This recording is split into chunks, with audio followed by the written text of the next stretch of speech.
ಕೇರಳದ ಪಾಲೆಕಾಡಿನಲ್ಲಿ ದರೋಡೆ ಹಾಗೂ ಕಳವು ಪ್ರಕರಣವೊಂದರಲ್ಲಿ ಭಾಗಿಯಾಗಿ ಪರಾರಿಯಾಗಿದ್ದ ಆರೋಪಿತನೊಬ್ಬ ಕೊಡಗಿನ ಗಡಿಯಲ್ಲಿ ತನ್ನ ಪತ್ನಿಯೊಂದಿಗೆ ಜನರ ಕೈಗೆ ಸಿಕ್ಕಿಬಿದ್ದಿದ್ದಾನೆ. ಸಾರ್ವಜನಿಕರು ಆರೋಪಿತನನ್ನು ಹಿಡಿದು ಪೊಲೀಸರಿಗೆ ಒಪ್ಪಿಸಿದ್ದಾರೆ. ಕಣ್ಣೂರಿನ 24 ಪ್ರಾಯದ ಆಸಿಫ್ ಎಂಬಾತನೇ ಆರೋಪಿತ.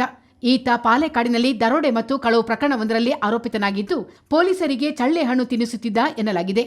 ಜೀಪಿನಲ್ಲಿ ಬಂದಿದ್ದ ಈತ ಬುಧವಾರ ಸಂಜೆ ಸಂಪಾಜೆ ಬಳಿಯ ದೇವರಕೊಲ್ಲಿ ಸಮೀಪ ಜೀಪನ್ನು ಬಿಟ್ಟು ಪತ್ನಿ ಸಹಿತನಾಗಿ ಪರಾರಿಯಾಗಿದ್ದ. ಗುರುವಾರ ದೇವರಕೊಲ್ಲಿ ರಬ್ಬರ್ ತೋಟದ ಮನೆಯೊಂದರ ಬಳಿ ಪ್ರತ್ಯಕ್ಷರಾದ ದಂಪತಿ ಕುಡಿಯಲು ನೀರು ಕೇಳಿದ್ದರು. ಸ್ಥಳೀಯರು ಕದಿಮನ ಗುರುತು ಪತ್ತೆ ಹಚ್ಚಿ ಸೆರೆ ಹಿಡಿದು ಪೊಲೀಸರಿಗೆ ಒಪ್ಪಿಸಿದ್ದಾರೆ. ಕೇರಳ ಪೊಲೀಸರು ಕೂಡ ರಾತ್ರಿ ಇಡೀ ದೇವರಕೊಲ್ಲಿ ಪರಿಸರದಲ್ಲಿ ಆರೋಪಿತನ ಪತ್ತೆಗೆ ಬಲೆ ಬೀಸಿದ್ದು, ಗುರುವಾರ ಆರೋಪಿತನ ಪತ್ತೆಯಾಗದೆ ಕೇರಳಕ್ಕೆ ಹಿಂದಿರುಗಿದ್ದರು. ಕಾಡಿನ ಮೂಲಕ ದೇವರಕೊಲ್ಲಿಗೆ ಬಂದಿದ್ದ ಆಸಿಫ್ ಮತ್ತು ಆತನ ಪತ್ನಿಯನ್ನು ಜನರು ಸಂಪಾಜೆ ಪೊಲೀಸರಿಗೆ ಒಪ್ಪಿಸಿದ್ದಾರೆ. ಮಾಹಿತಿಯನ್ನು ಅರಿತ ಕೇರಳದ ಪೊಲೀಸರು ಸಂಪಾಜೆಗೆ ಹಿಂದಿರುಗಿ ಬಂದು ಆರೋಪಿತನನ್ನು ವಶಕ್ಕೆ ಪಡೆದಿದ್ದಾರೆ. ಆರೋಪಿತನು ಕೇರಳದಿಂದ ಬಾಡಿಗೆಗೆ ತಂದಿದ್ದ ಮಹೇಂದ್ರ ಥಾರ್ ಜೀಪನ್ನು ಮಾಲೀಕರು ಕೊಂಡೊಯ್ದಿದ್ದಾರೆ.